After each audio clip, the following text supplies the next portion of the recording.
Hello, welcome to Levant TV headlines. Islamic State fighters in Syria say they have taken control of a gas field in the central province of Homs, the second gas field seized in a week after battles with government forces. The Syrian al-Nusra Front has offered to free Lebanese soldiers it has captured in exchange for Islamist prisoners held in Syria and Lebanon, according to the site intelligence group. And the Canadian military has dropped bombs on alleged ISIS positions in Iraq for the first time in support of the US-led coalition. Mohammed Abdel Malik al-Mutawakkil, the leader of political party in Yemen, has been killed in the streets of the country's capital one day after the formation of a multi-party technocratic government. And the Libyan military has urged residents of the central district of Benghazi to evacuate as it pushes ahead with an offensive against militants in the country's second-largest city. Now let's have a look at top headlines in today's newspapers in the Middle East.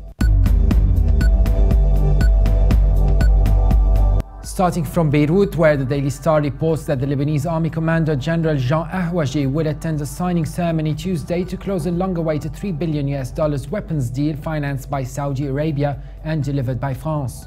The paper also reports that Hermel municipality has imposed a 24-hour curfew on Syrians ahead of Tuesday's Ashura processions. And from the UAE, the Khalij Times leads reporting that Sheikh Mohammed bin Rashid Al Maktoum says the UAE has taken long strides along the path of progress and gained a distinct international stature thanks to dedicated leadership provided by the founding fathers of the Union. The paper also reports that at least 55 people were killed yesterday when a suicide bomber blew himself up on a Pakistani-Indian border just after a daily ceremony when troops from both sides simultaneously lower to the two nations' flags.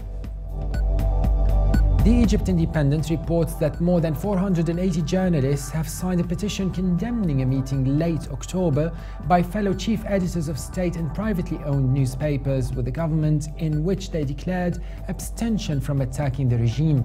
The paper also reports that the Canadian military dropped bombs on Islamic State positions in Iraq for the first time in support of the US-led coalition.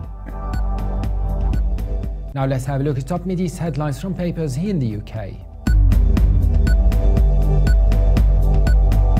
The Independent leads Middle East news reporting that a British-Iranian woman has been sentenced to 1 year in prison for attempting to go to a men's volleyball game. According to her lawyer Mahmoud Alizadeh Tabatabaye, 25-year-old Gonche Gavami was found guilty of propagating against the ruling system.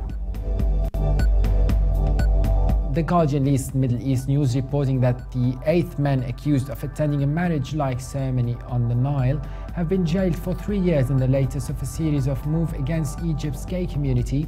A court ruled the defendants had endangered public morality after appearing in a video that featured an exchange of vows between 2 men. The Telegraph reports that a group of Jewish protesters have been arrested by Israeli police for trying to barge inside the Al-Aqsa mosque grounds and pray, and contrary to a law which forbids Jews from worshipping on the site. An Israeli police spokesperson confirmed 5 Jewish visitors were detained within the compound. A hardline politician who accompanied them, however, was not arrested.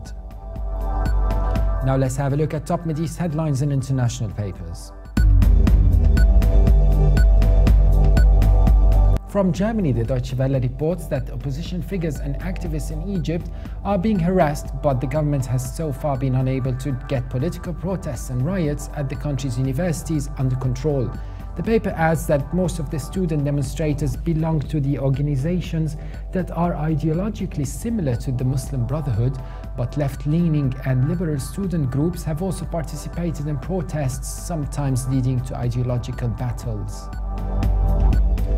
And finally, from Beijing, the Global Times reports that some 234 men and women from the Iraqi Yazdi minority have been freed after being kidnapped by militants of the Islamic State group, which took control of their town a few months ago. That was it for today. For more updates, please visit our website levant.tv. Thanks for watching. Be sure to join us again tomorrow, and bye for now.